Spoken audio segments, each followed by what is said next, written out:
কি এর? তোরা আমাকে 2000 টাকা দিবি না? তোদেরকে আমি নিয়ে আনলাম, আমাকে চা খাওয়ার জন্য কিছু দে।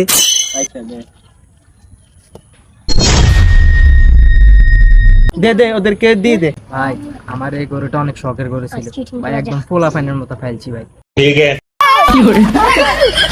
আরে সেই চিনি তুই না খাই দিস, গরু ধর গরু। আরে বেটা আমি ছাড়ি নাই। আরে ভাই যাইবো না এ সজীব ভাই গরুটা কি আমার কাছে এরকম ফাগলামি করবো? আরে ভাই এরকম করলে আমরা গরুটা কেমনে কিনব? ভাই হয়তো আপনাদেরকে ডরাইছি ভাই, আমি গরুটা বেচতাম না, আমার অনেক শখের গরু ছিল।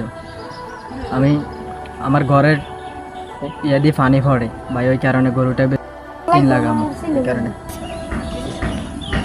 আরে ভাই কেন না, আন্নে আন্নে কান্দি দিছেন, আল্লাহর কাছে আন্নের গরু এমনি কবুল হয়ে যাবে। জানি গরু তো বেচলি, তো এখন কি করবি বল? আরে ভাই বুঝলাম না কি করবেন মানে? আরে কি করবি মানে, তোর গরু হচ্ছে 70,000, বেচে দিলাম 1,13,000, তুই বুঝছ না কি করবি? তো কিছু দে।